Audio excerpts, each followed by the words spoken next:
In May of 1937, a woman was making last-minute preparations for a dangerous round-the-world flight near the equator. On the night before her journey began, she composed a brief letter to her husband regarding the trip. "Please know," she wrote, "that I am quite aware of the hazards. I want to do it because I want to do it. Women must try to do things as men have tried.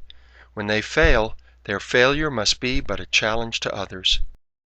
3/4 of the way around the world, the pilot, along with her navigator, became lost at sea. Despite a massive land and ocean search, the two flyers were never found. The letter's recipient was New York publisher George Putnam. Its author was, of course, Amelia Earhart. Amelia Mary Earhart was born on July 24, 1897, in Atchison, Kansas, the daughter of Edwin, a lawyer, and Amy Otis Earhart. In December 1899, Amelia's sister Grace Muriel, usually called just Muriel, was born. Until Amelia was 12 years old, she and Muriel lived with their mother's parents, Alfred and Amelia Otis. Both daughters attended the private college preparatory school in Atchison.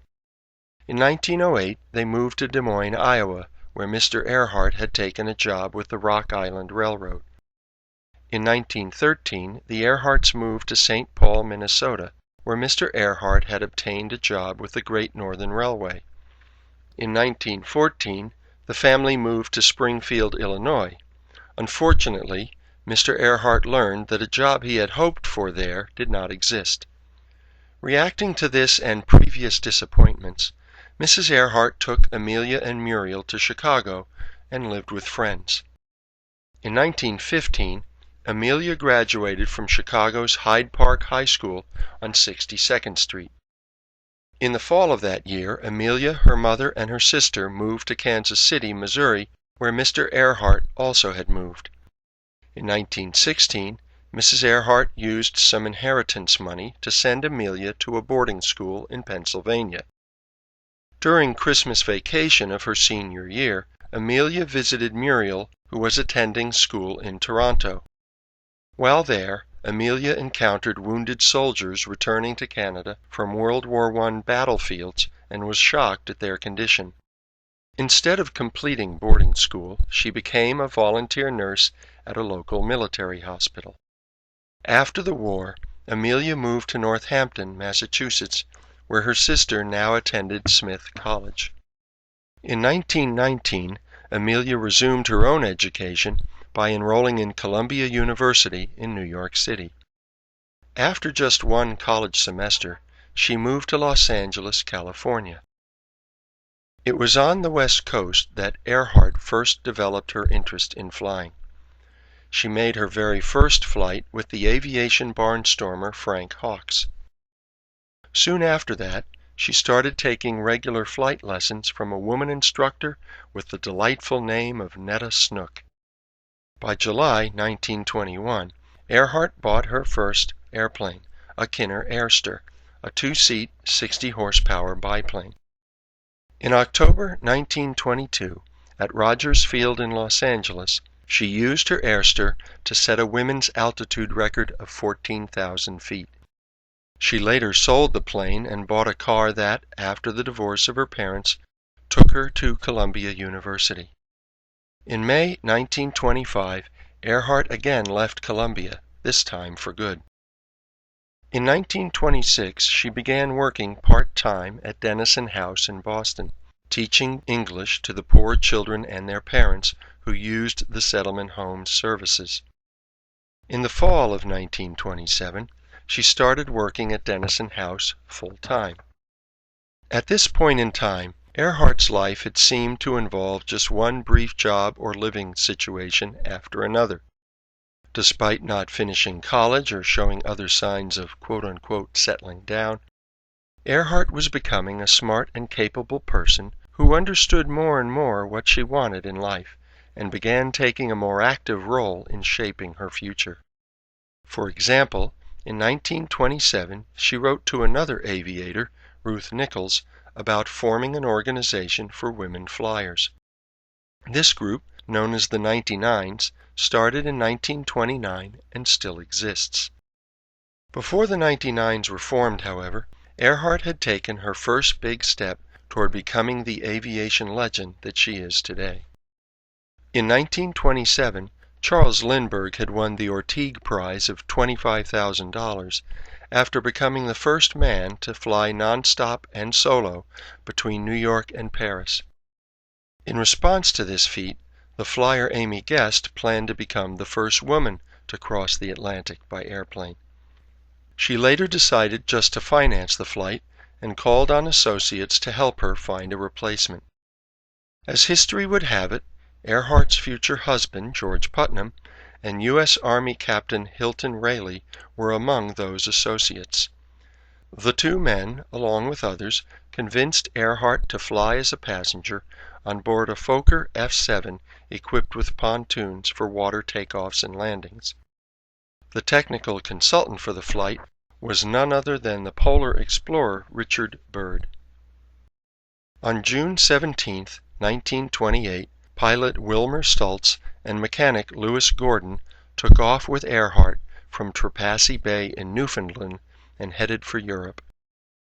21 hours later, the party landed in Buryport, Wales, 140 miles short of their intended destination. As was the case with Lindbergh, Stultz, Gordon, and Earhart became internationally famous. In England, Earhart danced with the Prince of Wales and bought an Avro Avian from another woman flyer, Lady Mary Heath.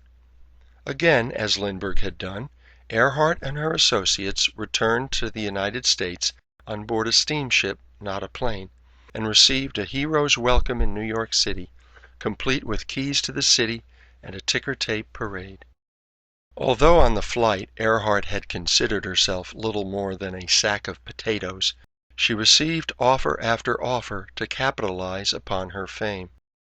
In September and October of 1928, making multiple stops, she became the first woman to fly solo across the United States, doing so both ways.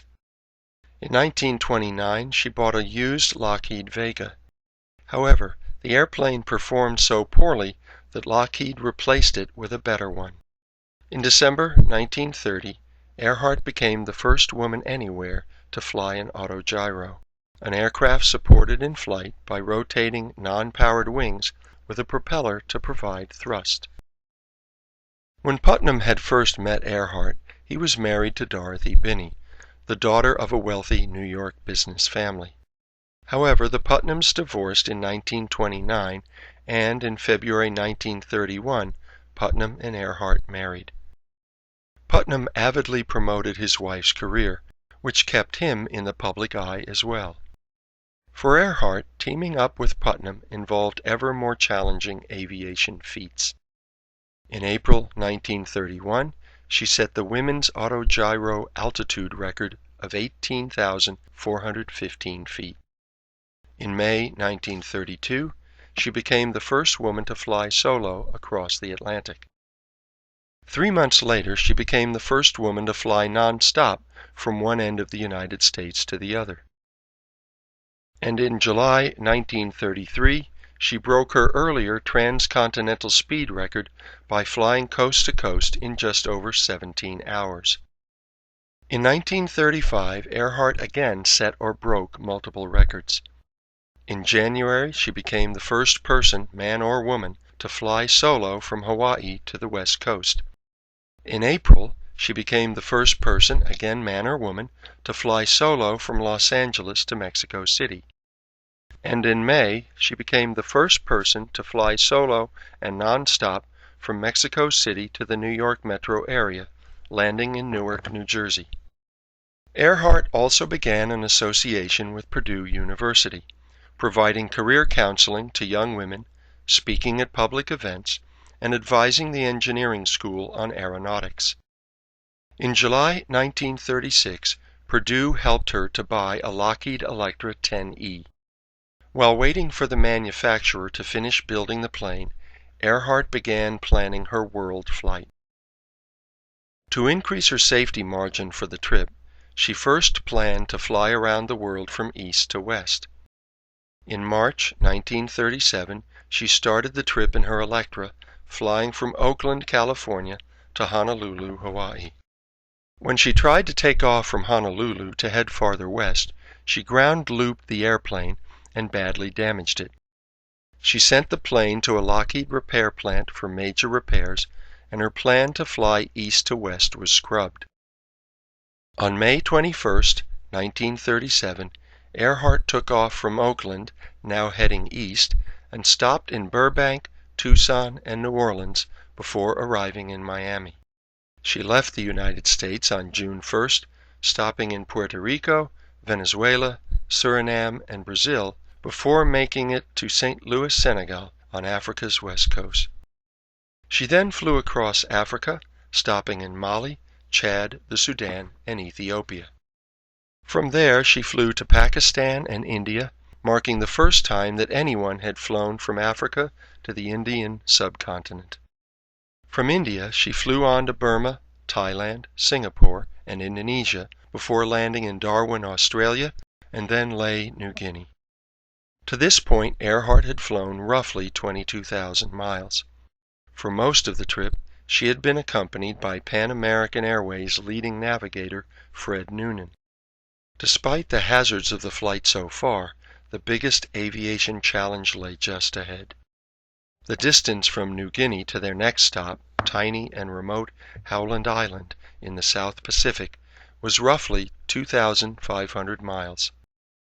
To increase the odds of reaching the island, Earhart had stripped her plane of excess weight and supplies to make room for extra fuel. On July 2, 1937, Earhart and Noonan left New Guinea. The U.S. Coast Guard cutter Itasca was stationed near Howland Island to help direct the flyers to that remote spot. Historians have told and retold the tragic details of the flyers' disappearance, but the U.S. Naval Historical Center provides a tidy account of Earhart and Noonan's final hours. Quote, "Their last positive position report and sighting were over the Nukumanu Islands about 800 miles into the flight. Earhart and Noonan had little practical knowledge of the use of radio navigation. The frequencies Earhart was using were not well suited to direction finding, and the reception quality of her transmissions was poor. After 6 hours of frustrating attempts at two-way communications, contact was lost. A coordinated search by the Navy and Coast Guard was organized, but no physical evidence of the flyers or their plane was ever found. A few hours before their estimated arrival time, Noonan calculated a sun line, but without a successful radio frequency range calculation, a precise fix on the plane's location could not be established. Researchers generally believe that the plane ran out of fuel and that Earhart and Noonan perished at sea." Unquote. Although Earhart had set record after record over the years, she periodically had suffered criticism about her flying skills. In May 1932, for example, after her solo transatlantic flight, one New York newspaper criticized her for failing to fly as far as Lindbergh had done on his transatlantic flight. Some people also criticized Earhart for her multiple accidents, perhaps forgetting that Lindbergh himself had crashed more than once. The debate over Earhart's piloting skills no doubt will continue. However, as a historical and cultural icon, her position is secure. One Earhart biographer has summed up her legacy quite well. Quote, "Over the 9 years spanning her first and last transoceanic flights, Amelia Earhart became one of the most famous women in the world. The private Amelia disliked that fame intensely, but the public Amelia played on it relentlessly as a platform on which to fight for her ideals of equality for women, international peace, and a world where flying would be commonplace, acceptable, and accessible to all. She lived and died in dogged pursuit of her vision, and by doing so brought it ever closer to reality."